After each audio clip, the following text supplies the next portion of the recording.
Assalamualaikum warahmatullahi wabarakatuh.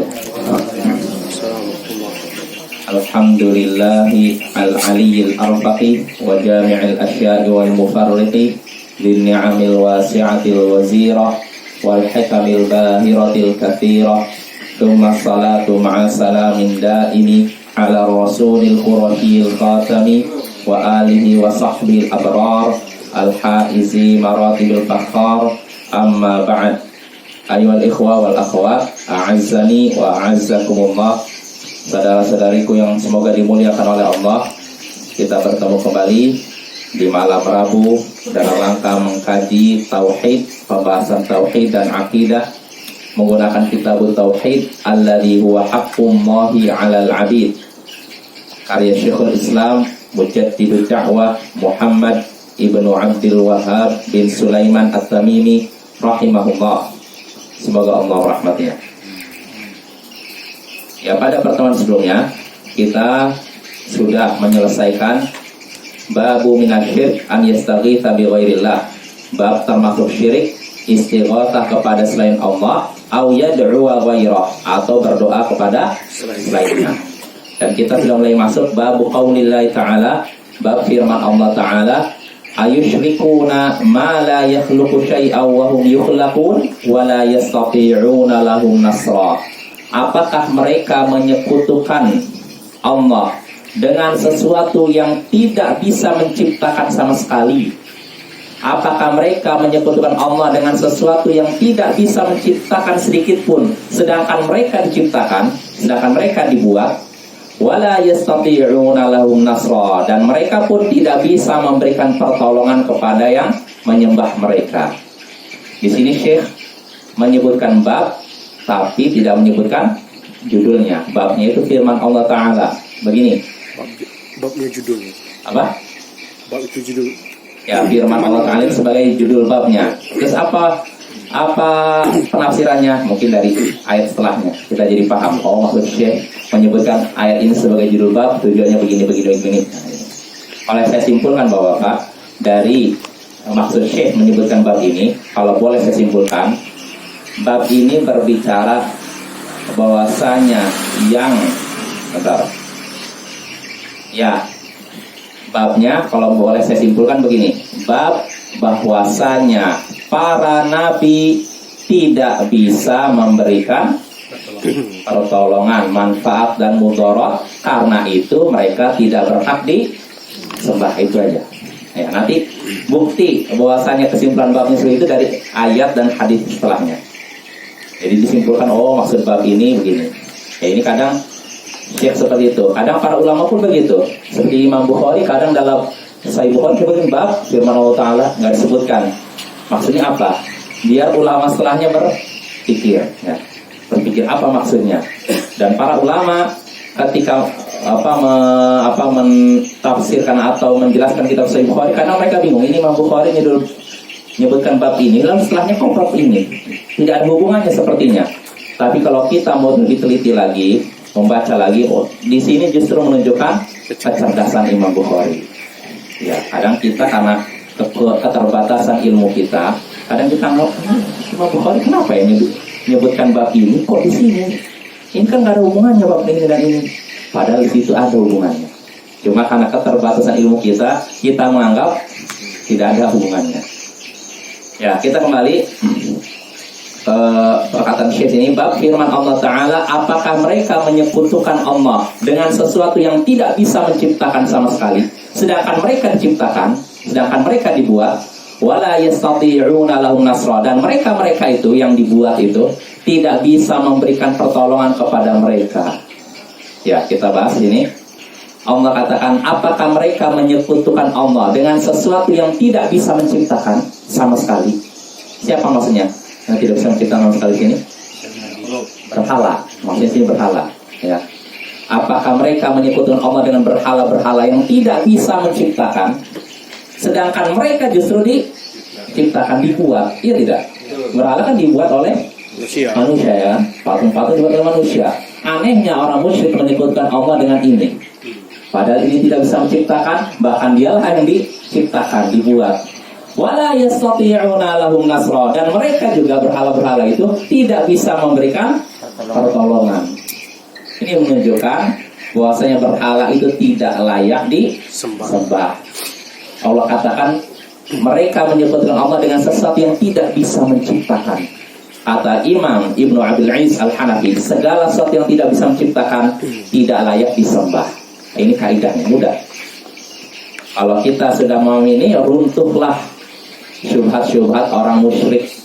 Ya, waalaikumsalam. Orang musyrik beribadah kepada malaikat, beribadah kepada rasul, beribadah kepada wali, beribadah kepada jin. Padahal semua itu tidak bisa menciptakan. Kalau sudah tidak bisa menciptakan, maka tidak layak disembah. Ya. Ini menunjukkan tauhid rububiyah, menuntut seorang untuk mempraktekkan tauhid uluhiyah. Kalau seorang yakin bahwa yang menciptakan hanyalah Allah, harusnya beribadahnya hanya kepada Allah, bukan kepada makhluk. Nah, ini maksudnya. Jelas Bapak-bapak? Ya. Ini ayat pertama yang disebutkan Syekh. Wa qauluhu, lalu firman Allah Ta'ala, walladzina tad'una min dunihi ma yamlikuna min qitmir. Dan mereka yang kalian seru selain Allah, mereka tidak memiliki apapun walaupun setipis kulit ari. Mereka yang kalian seru selain Allah, mereka tidak punya apa-apa walaupun setipis kulit ari. Kulit ari jelas ya? Kulit ini tidak punya apa-apa. Mereka yang kalian seru selain Allah tidak memiliki apa-apa walaupun setipis kulit ari. Siapa maksudnya? Selain Allah, ya, berhala-berhala selain Allah, jin, mereka tidak punya apa-apa walaupun setipis kulit ari. Yang memiliki langit dan bumi hanyalah Allah, ya, termasuk badan kita, Bapak. Ini milik Allah. Maka kelirulah kalau ada orang, maaf, yang memotong kelaminnya. Dan alasannya, kenapa kamu potong kemaluan kamu sendiri? Ini kan milik saya, terserah saya. Keliru. Semua yang ada pada kamu itu milik Allah. Makanya nggak boleh kita membuang atau membakar badan kita. Menambah. Nah, coba dikasih. Iya, itu milik Allah ya. Segala kita nggak punya apa-apa pada hakikatnya. Apa yang kita punya ini titipan Allah. Ya, anak, harta ini titipan Allah. Maka tidak pantas kita menyombongkan diri dengan apa yang kita punya ya. Jadi kita kembali lagi, mereka yang kalian seru selain Allah tidak memiliki apa-apapun walaupun setipis kulit ari. Ma yamlikuna min qitmir in tad'uhum la yasma'u du'aakum. Kelanjutannya, jika kalian menyeru mereka, mereka tidak mendengarkan seruan kalian. Walau sami'u mastajabu lakum. Kalaupun mereka mendengarkan seruan kalian, mereka tidak bisa memenuhi permintaan kalian. Wa yaumal qiyamati yakfuruna bisyirkikum. Dan pada hari kiamat mereka akan mengingkari kemusyrikan kalian. Jadi ketika seorang berdoa kepada selain Allah, padahal selain Allah tidak bisa mendengar seruan kita. Titik pertama, batilnya berdoa kepada selain Allah, batilnya peribadatan kepada selain Allah. Pertama, selain Allah tidak memiliki apa-apa walaupun setipis kulit ari. Kedua, kalau kita berdoa kepada mereka, mereka tidak bisa dengar. Nih, alasan kedua batilnya sembahan selain Allah ya, apapun itu. Tiga, kalaupun mereka bisa dengar, kita manggil-manggil, mereka dengar. Kalaupun mereka bisa dengar, apakah mereka bisa mengabulkan? Tidak kan? Kalaupun mereka dengar, mereka tidak bisa memenuhi permintaan kita. Wa yaumal qiyamati yakfuruna bisyirkikum. Alasan keempat, di hari kiamat mereka akan mengingkari kemusyrikan kalian. Jadi ketika ada orang yang berdoa kepada selain Allah, maka nanti orang yang diminta itu di hari kiamat akan mengingkari kemusyrikan kita. Kami tidak ridho, kami berlepas diri dari apa yang kalian lakukan. Nah ini ya, ini bantahan terhadap orang yang berdoa kepada selain Allah. Jadi alasan pertama apa, Bapak? Kenapa itu batil? Tidak punya apa-apa. Kedua, mereka tidak mendengar. Tiga, kalaupun dengar, tidak mendengar. Yang keempat, mereka akan mengingkari kemusyrikan kalian di hari kiamat nanti. Nah ini tafsir firman Allah Ta'ala. Dalil kedua ya, yang disebutkan oleh Syekh. Yang ketiga, kata Syekh rahimahullah, wa fi sahih an Anasin, dalam sahih di sini maksudnya Sahih Bukhari dan Muslim ya. Dari Anas, ia berkata, syujjan Nabi sallallahu alaihi wasallam yauma Uhud wa qusirat rabaiyatuh. Nabi sallallahu alaihi wasallam terluka dalam perang Uhud dan patah gigi seri beliau. Faqal, maka beliau pun bersabda, kaifa yuflihu qaumun syajju nabiyahu, bagaimana bisa suatu kaum akan beruntung kalau mereka melukai nabi mereka? Apakah suatu kaum yang melukai nabi mereka akan beruntung? Misalnya gitu. Jelas maksudnya? Apakah akan beruntung suatu kaum yang melukai nabi mereka? Fanazalat, maka turunlah firman Allah Ta'ala dalam surat Ali Imran ayat 128, laisa laka minal amri syai'un aw yatuba alaihim aw yu'adzibahum fa innahum zalimun.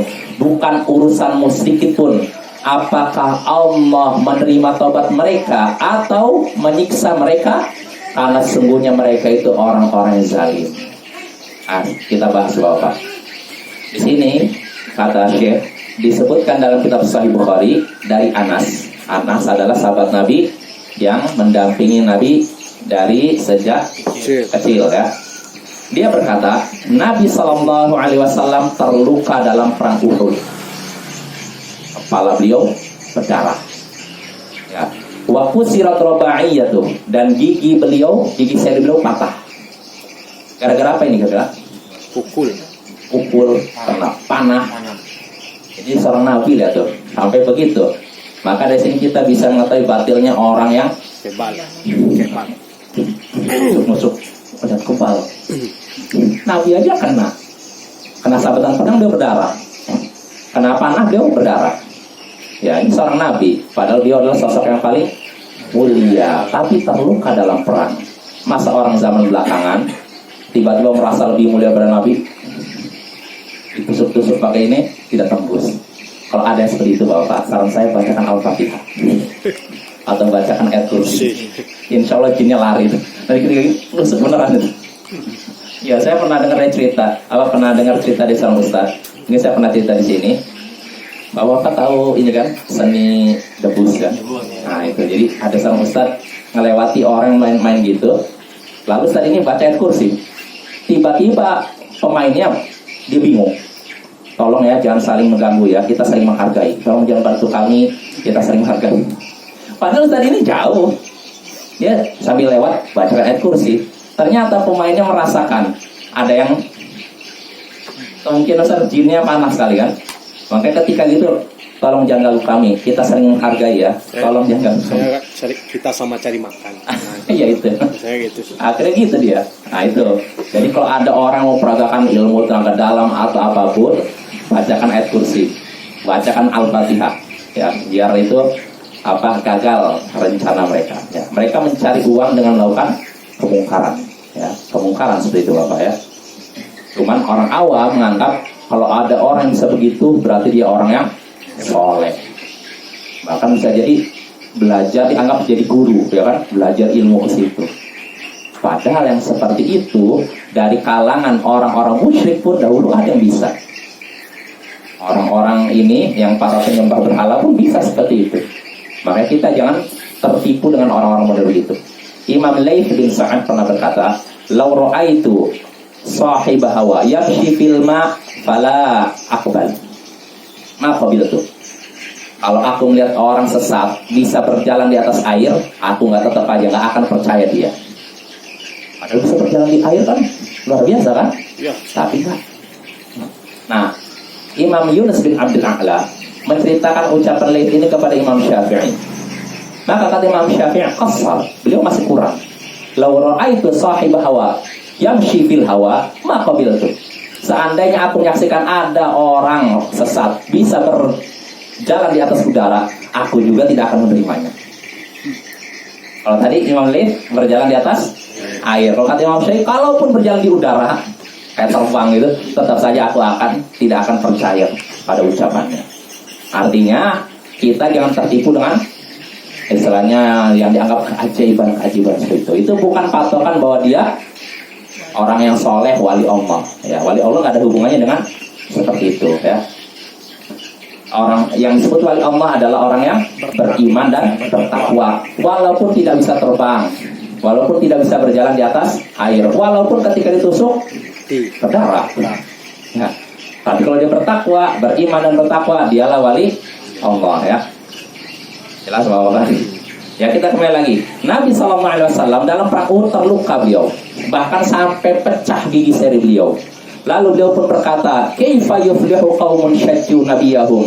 Bagaimana bisa akan beruntung suatu kaum yang melukai nabi mereka? Apakah mungkin suatu kaum akan beruntung sedangkan mereka sudah melukai nabi mereka? Maksudnya jelas Bapak ya. Jadi beliau kan terluka. Yang melukai siapa? Kafir Quraisy, musyrikin Quraisy. Maka beliau setelah terluka beliau berkata, bagaimana bisa mereka akan beruntung kalau mereka melukai nabi mereka, utusan Allah. Artinya Nabi menduga atau bisa dibilang beliau berkeyakinan mereka akan disiksa, dibinasakan oleh Allah. Ini anggapan beliau, namun Allah menegur beliau, menurunkan firman-Nya dalam surat Ali Imran, "Laisa laka minal amri syai'un." Bukan urusanmu sedikit pun, au yatuba 'alaihim au yu'adzibahum. Bukan urusanmu sedikit pun apakah Allah menerima taubat mereka atau menyiksa mereka, karena sesungguhnya mereka orang-orang zalim. Artinya Allah menegur nabinya yang tergesa-gesa dalam apa? Tergesa-gesa dalam memvonis apa? Binasanya suatu kaum. Jadi beliau merasa, oh ini akan dibinasakan oleh Allah, akan diazab oleh Allah. Orang-orang seperti ini bagaimana? Mereka nggak binasa, mereka sudah musyrik melukai Rasul Allah. Namun anggapan beliau ditegur oleh Allah. Ya, ini bisa dari sini kita bisa mengambil pelajaran, jangan tergesa-gesa memvonis seseorang. Jadi bapak-bapak, kalau ada orang menentang dakwah tauhid, udah menentang, bahkan dia memprovokasi, bahkan bisa jadi bermain fisik, menyakiti kita, jangan sampai kita memvonis neraka. Nggak boleh. Nggak boleh memvonis neraka, itu haram, dosa, itu dosa besar. Ya, nggak boleh kita langsung. Jangan sampai karena dia menjatuhkan dakwah tauhid lalu kita pastikan dia sebagai penghuni neraka. Nggak boleh. Karena akhir hidup seorang tentu perkara apa? Gaib. Nggak ada yang mengetahuinya kecuali Allah. Nggak boleh kita sembarangan memvonis surga neraka seseorang. Ini sudah sering kita singgung kan ya. Ya, artinya ini keyakinan Ahlus Sunnah wal Jamaah, bahwasanya kita tidak boleh memvonis seorang surga, masuk surga atau neraka. Ya, kecuali kalau ada wahyu, ada ayat yang menunjukkan ini neraka. Contohnya siapa? Abu Lahab. Ketika dia masih hidup sudah ada satu surat yang memastikan dia masuk neraka. Surat apa itu? Al-Lahab. Tabbat yada abi lahabi wa tab. Celakalah kedua tangan Abu Lahab, celakalah ia. Ma agna anhu maluhu wa ma kasab. Harta dan apa yang dia usahakan tidak akan bermanfaat baginya. Setelahnya apa? Wamratu sayasla naron dzatal lahab. Dia akan masuki api yang memiliki kecoa. Artinya apa? Neraka kan? Allah sudah pastikan dia masuk neraka, padahal dia masih hidup. Maka bolehkah kita katakan Abu Lahab di neraka? Boleh, jelas. Allah yang menentukan. Atau seperti Nabi menyatakan, aku menyaksikan Amr bin Luhai menyeret khususnya di neraka. Bolehkah kita katakan Amr bin Luhai di neraka? Boleh. Ada pun selain itu nggak boleh kita memastikan siapapun masuk neraka atau masuk surga. Nggak boleh. Kalau menyaksikan ada orang soleh, benar-benar soleh di depan mata kita, nggak boleh kita pastikan, oh dia pasti masuk surga. Yang dituntut dari kita apa? Mendoakan, mudah-mudahan dia masuk surga. Tidak boleh. Begitu ya kalau menyaksikan ada orang pelaku maksiat, maksiatnya udah nggak bisa dihitung lagi, tetap tidak boleh kita katakan neraka. Ya, tidak boleh. Ya, tapi kita merasa khawatir, jangan-jangan dia masuk neraka. Khawatir boleh, tapi kalau memastikan tidak boleh. Jelas, bapak-bapak. Ya. Jadi sekali lagi Nabi di sini ketika berkata, bagaimana mungkin akan beruntung suatu kaum yang melukai Nabi mereka? Artinya orang Quraisy itu tidak akan beruntung. Mereka akan disiksa, akan ini. Langsung Allah tegur, menurunkan satu ayat menegur Nabi Sallallahu Alaihi Wasallam. Nah ini hadis Sahih Bukhari an Ibnu Umar, dari Ibnu Umar radhiyallahu anhuma. Semoga Allah meridai keduanya. Kenapa meridai keduanya? Barang sama Nabi. Ibnu Umar dan ayahnya sahabat Nabi. Annahu sami'a Rasulullah sallallahu alaihi wasallam yaqul idza rafa'a ra'sahu fi ruku' fi rak'atil akhirah min al-fajr Allahumma al'an fulanan wa fulanan ba'dama yaqulu sami'allahu liman hamidah rabbana walakal hamd fa anzalallahu laisa laka minal amri syai'un. Ibnu Umar mendengar Rasulullah sallallahu alaihi wasallam jika mengangkat kepalanya dari ruku' di rakaat terakhir salat subuh. Ibnu Umar mendengar Rasulullah mengucapkan Allahumma al'an fulanan wa fulanan. Ya Allah, laknatilah fulan dan fulan dan fulan. Disebutkan namanya. Dalam riwayat lain disebutkan namanya Al-Harith bin Hisham, Suhail bin Amr. Nama-nama disebutkan. Ya Allah, laknatilah fulan, fulan, fulan. Dan beliau ucapkan ini setelah mengucapkan Sami'allahu liman hamidah Rabbana walakal hamd. Jadi apa yang beliau ucapkan? Apa namanya? Doa kunut. Kunut. Beliau ucapkan ketika mengangkat kepalanya dari ruku di rakaat terakhir sholat subuh. Beliau membaca doa tadi. Sami'allahu liman hamidah Rabbana walakal hamd. Ya Allah, Allahumma al'an fulan wa fulan. Ya Allah, laknatilah fulan, fulan, fulan. Didoakan keburukan oleh Nabi SAW. Fa'anzalallah, maka Allah pun menurunkan firman-Nya yang tadi dalam surat Ali Imran 128, laisa laka minal amri syai'. Bukan urusanmu sedikit pun apakah Allah menerima tobat mereka atau Allah siksa mereka, karena sesungguhnya mereka adalah orang-orang zalim. Di sini Nabi ditegur lagi oleh Allah. Karena Nabi di sini mendoakan apa? Laknat. Si fulan ya Allah laknatilah, laknatilah, laknat. Laknat artinya apa? Dijauhkan dari rahmat Allah. Kalau orang dijauhkan dari rahmat Allah, artinya kenapa? Siksa Allah. Siksa. Nah ini Nabi mengatakan demikian, langsung Allah tegur. Jelas bahwa ya. Ya ini menunjukkan sebenarnya kalau ada kaitan dengan judul bab, ini menunjukkan Nabi Sallallahu Alaihi Wasallam tidak bisa menolak bahaya. Ya tidak. Iya. Beliau pertama terluka. Di hadis pertama beliau terluka. Nabi tidak bisa menolak bahaya yang menimpa diri beliau. Berarti beliau tidak berhak disembah. Itu pertama. Dalam hadis kedua, Nabi berdoa, ya Allah laknatilah ini. Ternyata permintaannya ditolak. Ini menunjukkan Nabi tidak bisa menolak mudarat dari diri beliau dan tidak bisa menimpakan bahaya kepada orang lain. Nah, kalau orang yang statusnya seperti ini, bolehkah disembah? Nah, ini maksudnya. Jelas apa ya? Ini maksud Syekh menyebutkan riwayat-riwayat ini.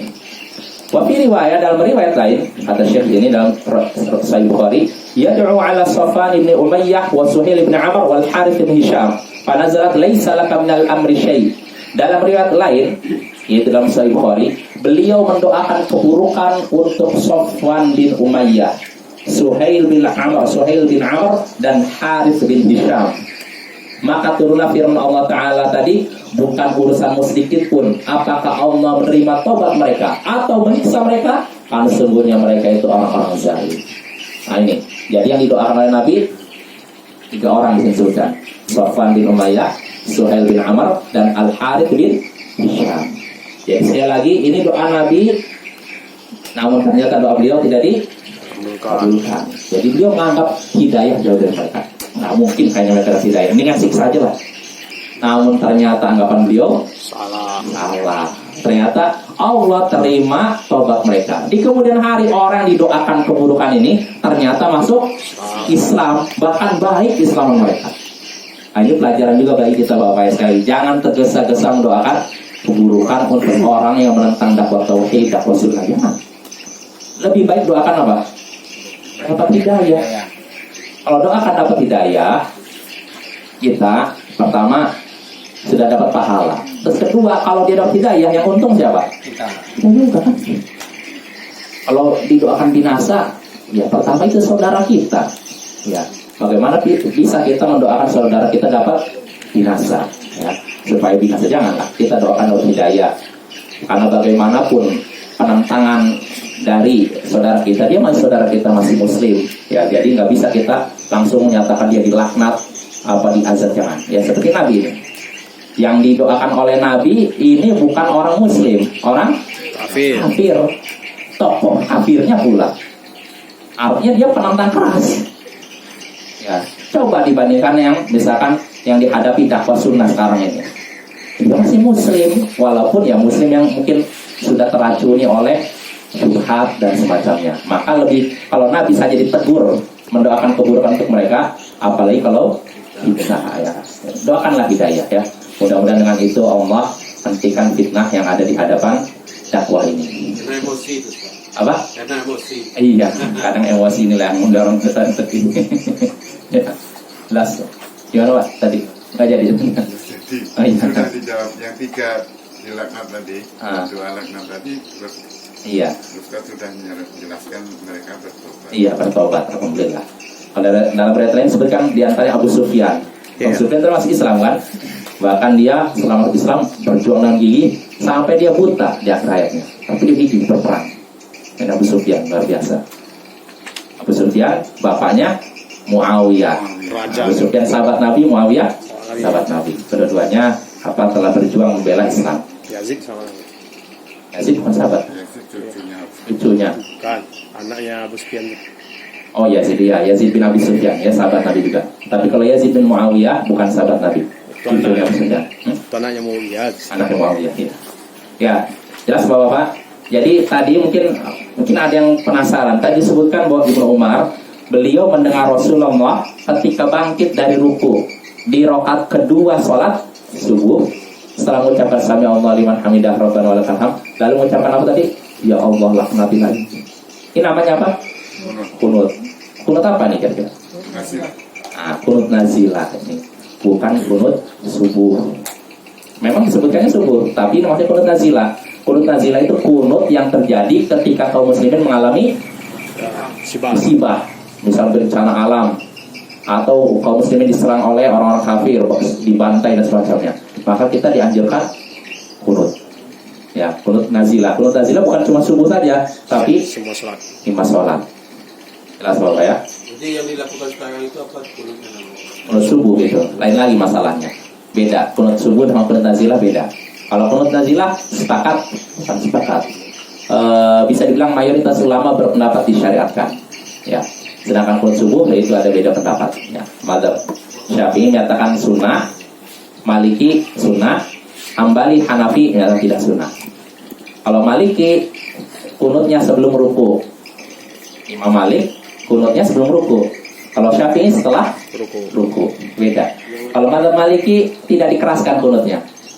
Misal mau selalu baca ini Al-Fatihah, qul huwallahu ahad, Allahus samad, lam yalid wa lam yulad wa lam yakul lahu kufuwan ahad. Diam aja. Kunutnya sir. Setelah itu Allahu Akbar. Tapi kalau madzhab Syafi'i ruku setelah bangkit, lalu kunut dan suaranya dikeraskan. Nah, yang seperti ini perlu kita ketahui Bapak. Kalau keras setengah kayak gini gimana tuh Pak? Itu menurut sebagian lama sisanya itu kenapa tidak keras? Karena itu pujian. Ya. Kalau pertama kan doa, Allahumma hdina fi man hadait, ya Allah berilah hidayah kepada kami sebagaimana kau memberikan hidayah kepada yang disebutkan itu kan. Lalu setelah itu ketika berhenti di mana? Wah, kita fa innaka taqdi wa la yuqda alaik. Sesungguhnya engkau memutuskan dan tidak ada yang bisa membantah putusanmu. Wa la ya'izzu man adait, dan tidak akan ada orang yang mulia jika dia engkau musuhi. Ini kan bukan doa kan, tapi ini pujian. Makanya sebagian ulama menyatakan karena pujian tidak usah dikeraskan. Ini menurut ulama mazhab Syafi'i ya. Tapi sebagian ulama lain menyatakan enggak, semuanya dikeraskan. Jadi ada beda pendapat. Yang mengatakan wajib. Wajib konsum nggak ada para ulama yang mengatakan wajib. Nggak ada satupun ulama nggak ada yang mengatakan wajib. Paling maksimal sunnah ya, di antara mazhab Syafi'i dan Maliki maksimal. Jadi nggak ada yang wajib Bapak ya, nggak ada satupun ulama yang menyatakan wajibnya kunut subuh. Yang paling maksimal sunnah, artinya katanya dikerjakan berpahala, ditinggalkan tidak dapat dosa itu. Kami pernah mendengar Ustaz bilang wajib, ada ulama mengatakan wajib. Wajib. Iya. Yang Kunut subuh. sunat muqaddah tuh. Sunat muqaddah. Mungkin sunnah muakkad. Sunnah muakkadah maksudnya. Iya. Itu subuh ini. Subuh. Ada pendapat, ada yang mengatakan wajib, ada yang mengatakan sunat. Ustaz juga bilang. Masa? Sunnah Iya, muakkad. namanya Bang. Iya, nama? Enggak, saya kalau subuh nggak ada satu ulama. Penjelasan di cuma Pak Namdi maksudnya. Iya kan? Iya, pokoknya ada lah. Nggak ada. Kalau subuh nggak ada yang mengatakan wajib. Maksimal sunnah. Yang meninggalkan kunut subuh itu Yang sujud yang tangan itu. Oh, itu bukan kunut subuhnya, berarti sujud sahwinya. karena meninggalkan kunut. Karena meninggalkan kunut. Kalau menurut mazhab Syafi'i ya, jadi disunahkan, bukan diwajibkan juga. Karena pertama, ini kunut subuh bukan wajib menurut mazhab Syafi'i. Maka sujud sahwinya juga tidak wajib, sunnah. Kalau ya, sunnah. Menurut mazhab Syafi'i juga sujud sahwi itu tidak wajib.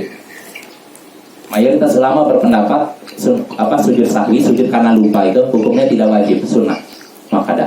Namun pendapat yang kuat yang saya yakini wajib. Tapi sunnah. Nah, yang jadi masalah ininya kunutnya sunnah, sujud sahwinya sunnah. Maka kalau orang meninggalkan, ya tidak batal. Ya. Jadi kalau kita anggap itu mazhab Syafi'i, apalagi kalau kita berpatokan sama mazhab lain, mazhab Hanafi atau Hambali tentu saja tidak batal. Apalagi kalau mazhab Hanafi lumayan keras. Imam Abu Hanifah menyatakan bid'ah itu kunut subuh. Abu Hanifah, mazhab Imam Abu Hanifah kan di India, Pakistan, Bangladesh. Jadi kalau di India, Pakistan, Bangladesh, kita berkunjung ke rumah ke masjid-masjid di waktu subuh nggak ada kunut subuh. India, Pakistan, Bangladesh, sama Afghanistan. India, Pakistan, Bangladesh, Afghanistan, sama mungkin ini aja yang terkenal ya.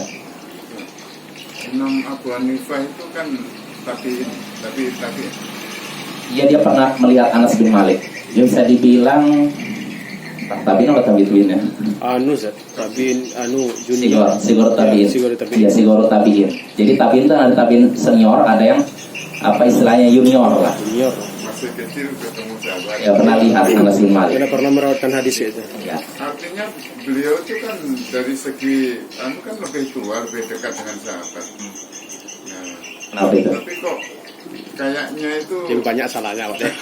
Ya gitu. kurang populer gitu lah. Kurang populer. Iya. Maksudnya apa? Artinya banyak dalam hal hukum-hukum itu kok Imam Malik, Imam Hambali yang banyak dipakai gitu. Atau mungkin karena di Oh, karena di Indonesia kita Syafi'i memang ya. Kalau Bapak di mana di India, Pakistan, Bangladesh itu rujukannya mazhab Hanafi. Afghanistan juga. Maka yang dipakai Taliban ya mazhab Hanafi. Ya kita nggak permasalahkan orang, karena ini kan masalah khilafiyah, perbedaan pendapat ijtihadiyah, masih dalam meringkup ijtihad. Artinya kalau seorang mau ikut mazhab Syafi'i silakan, Hanafi silakan, Hambali silakan. Yang nggak bagus itu, yang tidak boleh itu kalau fanatik mazhab. Per mazhab silakan, tapi yang tidak boleh itu fanatik mazhab. Bisa dibedakan Bapak? Per mazhab sama fanatik. Kalau per mazhab silakan, saya mungkin ibadahnya ikut mazhab Syafi'i karena saya belajarnya ini dan saya nggak sanggup belajar perbandingan mazhab. Saya ikut satu mazhab ini, silakan. Kalau memang seorang mampunya begitu ya sudah, jangan dipaksakan. Tapi kalau seorang mampu untuk memperlihat perbandingan mazhab, jangan dia cuma ikut baca satu mazhab saja. Nah, ibaratnya gini Bapak. Kalau seorang yang punya semangat tinggi dalam pendidikan, apakah dia cuma ingin di TK saja? Oh, saya semangat belajar. Kalau gitu kamu sekolah di mana? Di TK. Terus setelah itu di TK terus. Sampai tua di TK. Apakah ini orang punya semangat yang tinggi? Ya. Enggak kan? Orang yang punya semangat tinggi setelah di TK saya mau ke SD, SMP, SMA, terus kuliah, terus gelar magister, doktor. Nah begitu pula dalam masalah ini fikih. Kalau memang kita mungkin awam atau dalam artian saya nggak punya ini kemampuan dan waktu untuk meneliti mazhab-mazhab yang ada, saya pakai satu mazhab saja, nggak apa-apa. Insya Allah itu sudah Allah istilahnya maafkan ya. Karena memang itu kemampuannya ya. Tapi kalau seorang punya kemampuan dan waktu untuk meneliti mazhab yang ada, perbedaan pendapat yang ada, maka dia nggak boleh cuma satu mazhab, dia pelajari yang lain. Dengan itulah wawasannya luas. Kalau orang wawasannya luas, dia tidak kaku dalam beribadah dan semacamnya. Jadi toleransi itu. Jelas Bapak? Jadi harus 4 mazhab itu salah satu harus diikuti. Nggak ada katakan harus diikuti. Masalahnya kan Kalau untuk belajar dianjurkan memang. Artinya kalau seorang belajar mengikuti metode madhab itu lebih nempel, lebih tertata di kepala kita. Karena kalau kita mau, misalkan saya mau mempelajari tentang rukun sholat, saya baca dari ayat Al-Quran dari awal sampai akhir, baca kitab Sahih Bukhari, Sahih Muslim, dari awal akhir, lalu disimpulkan. Kira-kira butuh waktu berapa lama itu? Tua ya. dari kecil sampai tua. Nah, makanya para ulama memberikan istilahnya ringkasan supaya kita lebih mudah memahami Islam secara umum. Itu jangan yang ada mazhab Syafi'i gini, mazhab Maliki. Nah, nggak masalah kita mau belajar ini. Bahkan kata para ulama dianjurkan untuk pemula itu belajar menggunakan metode mazhab biar lebih nempel ilmu di kepala. Jelas Bapak? Habis waktunya. 4 menit lagi. 4 menit lagi. 4 menit lagi. Orang itu udah kajian juga. Ada kajian juga. itu Ustaz. Jadi yang ada di Jawa itu kan banyak ikut mazhab Syafi'i. Sementara kajian sunnah itu ustadznya kebanyakan kan dari lulusan Madinah. Ya. Terus ada yang menjelaskan bahwa di sana itu beliau mengkaji 4 mazhab itu. Oh iya, iya. Artinya setelah pulang ke Indonesia tidak ada salah satu mazhab yang diikuti hasil dari pendidikannya di perguruan tinggi itu berarti. Tidak ada satu mazhab yang dia diikuti dalam satu masalah. Maksudnya misalnya saya harus Imam Syafi'i. Oh iya, nggak ada kewajiban harus begitu. Maksud saya itu, jadi Ustadz yang biasa ngisi kajian di TV atau di itu kan beliau kan yang dipelajari semua mazhab, ya kan. Nah setelah di Indonesia itu kan kita mengikuti. Nah, jadi harus bilang apa gitu loh kita di masyarakat itu kalau misalnya ditanya itu harus bilang apa kita. Oh, ditanya seperti itu, Ya, kalau orang awam ya, setahu saya ya, orang awam ya, bukan orang yang pernah di pesantren apa, mereka tuh nggak paham mazhab itu apa. Yakin Bapak coba tanya ke orang yang di jalan, Pak, mazhab apa Bapak ini? Mazhab apa? Nggak tahu mazhab itu. Saya masalahnya kalau di Jawa itu semua mengakunya mazhab Syafi'i. Mau sholat tuh habis adzan itu dia kan pujian. Nah itu. Imam Syafi'i, imam saya, gitu sih. Gitu. Ya Allah ya. Lagu-lagu kan dia. Iya. Tapi ya mungkin bisa jadi di daerah tertentu begitu. Tapi setahu saya di daerah lain banyak orang awam tuh nggak paham mazhab itu apa. Sampai saya pribadi nih. Oh, di tipias wajah. Sampai saya SMA Pak. Saya SMA. Ketika saya udah SMA kan udah mulai ini kan belajar. Karena saya sendiri belum paham apa sih mazhab itu sebenarnya. Nggak paham. Padahal saya kan orang yang udah belajar SMA tuh udah mulai kritis kan mulai SMA kan. Tapi saya nggak paham mazhab itu apa. Apalagi orang yang nggak belajar. Saya yakin nggak paham mazhab itu. Makanya nggak usah terlalu kita membesar-besarkan istilah mazhab. Itu kadang dibagi orang awam itu kadang bingung.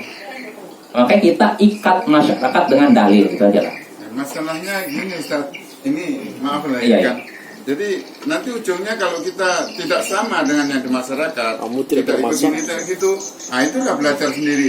Orang yang belajar sendiri belajar agama itu berarti berada pada setan, ya, gitu. Itu kaidah Oh, iya. kaum sufi itu. Jadi kaidah kaum sufi Bapak, man la syekho fa syekhu syaitan. Siapa yang tidak punya syekh, tidak punya guru, maka gurunya adalah setan katanya.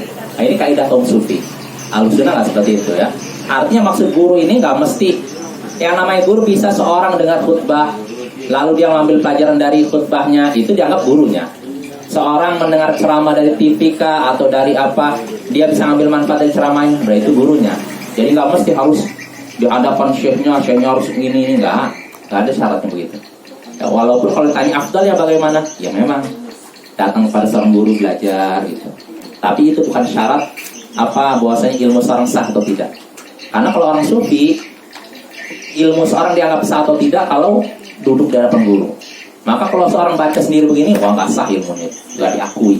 walaupun dia punya kemampuan untuk memahami kitab ulama. Iya. Nah, kita nggak seperti itu ya. Jangan jadikan guru itu seperti layaknya Rasul ya. Guru ya guru, manusia ya. Bisa benar, bisa salah. Ya, terus kalau masalah madzhab gimana? Ya, kalau memang orang yang negur ini orang pernah belajar, pernah pesantren, nah, nggak masalah. Kamu tahu madzhab fikih dalam Islam ada berapa? Kalau dia bilang 4, keliru. Yang benar lebih dari 4. Tapi yang terkenal memang 4. Nah, itu. Jutaan loh. Nah, pertama kamu menyatakan cara ibadah saya salah. Nah, kalau kamu itu ngikutin mazhab siapa? Syafi'i. Nah, kalau saya nggak tahu. Nah, makanya kamu harus belajar. Saya ngikutin mazhab ini. Harus kasih tahu gitu. Nah, dengan itu dia kan jadi sadar. Makanya belajar jangan cuma satu mazhab gitu. Kamu udah bisa membaca kitab ulama, bisa berpikir. Jangan cuma satu mazhab, baca kitab-kitab lain.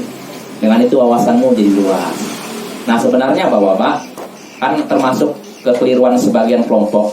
Ada suatu kelompok menyatakan belajar fikih akan memecah belah umat. Ini pernyataan batil. Ada lagi yang menyatakan belajar fikih akan mengeraskan hati. Ini juga ucapan orang sufi. Saya katakan ada yang ngomong begitu. Jadi kalau belajar fikih itu nanti mengeraskan hati. Keliru. Yang mengeraskan hati itu maksiat Bapak. Bukan belajar fikih. Keliru ya. Jadi belajar fikih juga tidak memecah belah umat. Justru kalau umat tidak belajar fikih, ini yang terjadi di masyarakat. Ngerasa inilah Islam tuh ibaratnya dia pakai satu mazhab, menganggap itulah Islam, yang lain sesat, kafir. Nah, ini karena tidak belajar. Justru dengan belajar fikih kita akan lapang dada menyaksikan perbedaan pendapat. Maka keliru kalau orang menyatakan belajar fikih akan memecah belah umat atau akan mengeraskan hati. Ini kaidahnya kaum sufi, betul. Makanya orang sufi sangat anti dengan fikih, anti dengan hadis, ilmu hadis. Sampai disebutkan oleh para ulama ada di antara mereka yang udah belajar. Ini padahal udah belajar hadis berapa? Sekitar berapa puluh tahun. Setelah itu dia bawa kitabnya dilempar ke sungai. Dia beranggapan namanya ilmu tujuannya supaya mengenal Allah. Saya sudah mengenal Allah, dibuang kitabnya semua.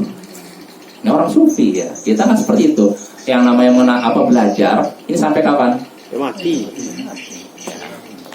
Ya, bukan sampai waktu tertentu selesai, enggak. Jadi sampai ketika meninggal baru berhentilah kita belajar. Jelas Pak ya? Jadi kesimpulannya kalau orang itu memang orang yang awam, ya memang repot gimana cara menjelaskannya. Tapi orang itu udah belajar, ya kita jelaskan bahwa dalam Islam itu mazhab fikih bukan cuma 4, bukan cuma 1, lebih dari 4. Tapi yang masyhur 4. Nah, kamu berpendapat itu karena itu mazhab Syafi'i, sedangkan saya dalam hal ini mazhab misalkan Hanafi. Toleransi lah, gitu. Mudah-mudahan paham. Kalau orang pernah belajar, insya Allah paham. Insya Allah paham. Tapi yang repotnya orang yang nggak pernah belajar, nggak nyambung malah dia emosi, malah kan ninjuk kita tidak bisa. Sampai ada orang ngomong, ya di hadapan saya, ketika saya jelaskan ini, kalau saya tarjih, artinya di antara mazhab yang ada, saya pilih pendapat yang kuat berdasarkan dalil.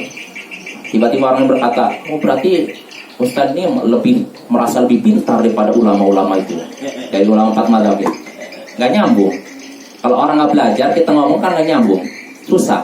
Memang kalau kita mau diskusi bapak-bapak, di antara adabnya pilih lawan diskusi yang setara dari sisi ilmu. Karena kalau nggak nyambung, kita ngomong gini, dia pahamnya, kita ngomong A, dia pahamnya Z.